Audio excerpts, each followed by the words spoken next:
दोस्तों, क्या 2024 के लोकसभा चुनाव को ताक पर रख दिया गया है? क्या लोकसभा चुनाव में इंडिया गठबंधन अब मात खाएगा? क्या विधानसभा चुनाव जीतने के लिए इंडिया गठबंधन को ताक पर रख दिया गया है? ये तमाम सवाल इसलिए उठ रहे हैं दोस्तों क्योंकि मध्य प्रदेश में कुछ ऐसा ही नजारा इस वक्त देखने को मिल रहा है। मध्य प्रदेश में अगले कुछ दिनों में चुनाव होने वाले हैं। क्या वहां चुनाव जीतने के लिए कांग्रेस के नेताओं ने इंडिया गठबंधन को ताक पर रख दिया है, नजरअंदाज कर दिया है? ये सवाल इसलिए उठ रहे हैं क्योंकि मध्य प्रदेश के भावी मुख्यमंत्री कमलनाथ जी उसी एंकर, उसी चैनल को इंटरव्यू देते दिखाई दिए हैं जिस चैनल और जिस एंकर को बॉयकॉट करने का फैसला इंडिया गठबंधन ने लिया था। पूरा मामला क्या है, कांग्रेस आलोचनाओं का सामना क्यों कर रही है, इस खबर में मैं आपको बताऊंगी। दोस्तों नमस्कार, मेरा नाम है जयंती झा और आप देख रहे हैं देश नीति। देश नीति केवल सच्ची और पक्की खबरें। इससे पहले हमने आपको वो घटना बताई थी जब मध्य प्रदेश में टिकट के बंटवारे को लेकर समाजवादी पार्टी और कांग्रेस के बीच सरफुटौल जारी था। दोस्तों उस स्तर पर वो सरफुटौल पहुंच गया था जहां दोनों पार्टी के बड़े नेता जो है एक दूसरे के खिलाफ बयानी वार कर रहे थे। अखिलेश यादव ने खुलकर कांग्रेस के खिलाफ बयान देना शुरू कर दिया था। जब राहुल गांधी की तरफ से बात संभाली गई तब जाकर आप ये कह सकते हैं कि बात थोड़ी ठंडी हुई, बात संभली, वरना तेवर बहुत हाई थे। लेकिन अब वही काम दोबारा किया जा रहा है। मध्य प्रदेश कांग्रेस के मुख्यमंत्री उम्मीदवार कमलनाथ ने नाविका कुमार को इंटरव्यू दिया है, जिनसे जुड़ी तस्वीरें सोशल मीडिया पर इस वक्त लगातार वायरल हो रही है। ये वही एंकर है दोस्तों जिनका नाम इंडिया गठबंधन द्वारा बॉयकॉट लिस्ट में शामिल था। इंडिया गठबंधन ने तय किया था कि कुछ एंकर्स जो विपक्ष को नीचा दिखाने के लिए सत्ता पक्ष का समर्थन करते हैं, हम उनका बहिष्कार करेंगे। उनमें 10 चैनल के 14 एंकर्स का नाम शामिल था, जिसमें से एक नाम नाविका कुमार का भी था। ऐसे में आखिर कमलनाथ ने इनको इंटरव्यू क्यों दिया, इस पर सवाल उठ रहे हैं।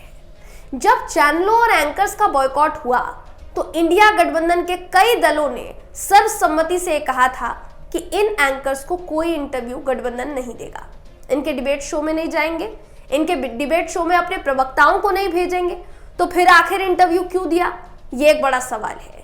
देखिए, अभी इस वक्त की अगर बात की जाए दोस्तों तो इंडिया गठबंधन का मजबूत होना बहुत जरूरी है। अगर तमाम विपक्षी पार्टियां ये कहती हैं कि हमें 2024 के लोकसभा चुनाव में बीजेपी को हराना है या एनडीए गठबंधन को हराना है और उसके लिए हमने इंडिया गठबंधन बनाया है, तो उस इंडिया गठबंधन के तमाम साथियों को, साथी दलों को मजबूत होना पड़ेगा। इतना मजबूत होना पड़ेगा कि वो बीजेपी को टक्कर दे पाए। लेकिन जिस तरीके की खटपट लगातार नजर आ रही है उससे ऐसा तो बिल्कुल नजर नहीं आ रहा है कि 2024 के चुनाव में कुछ ऐसा बड़ा हो सकता है जिसकी वजह से बीजेपी को झटका लगे।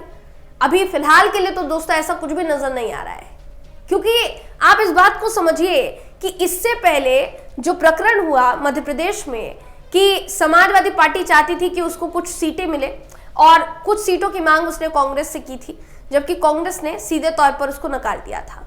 उसके बाद सीटों के चीज़ों को लेकर काफ़ी चीज़ें जो है वो सटीक नहीं बैठी, मंथन हुआ, लेकिन सीटें जो है वो नहीं दी गई। तो अखिलेश यादव गुस्सा हो गए और अखिलेश यादव का कहना था कि आपको जो गठबंधन करना है वो आपको राष्ट्रीय स्तर पर ही करना है या फिर आपको राज्य स्तर पर भी वो गठबंधन करना है।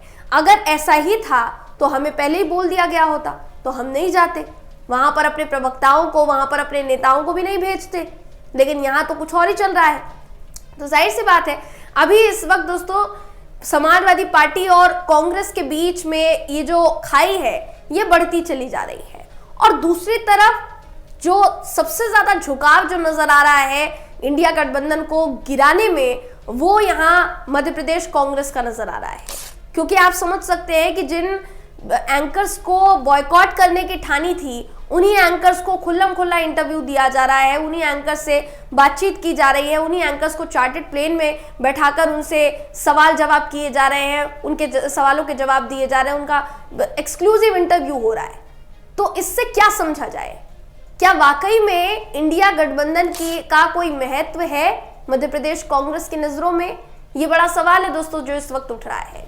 इससे पहले भी मैंने कहा था कि इंडिया गठबंधन इसलिए बनाया गया क्योंकि उसे सीधे तौर पर भारतीय जनता पार्टी से लड़ना है।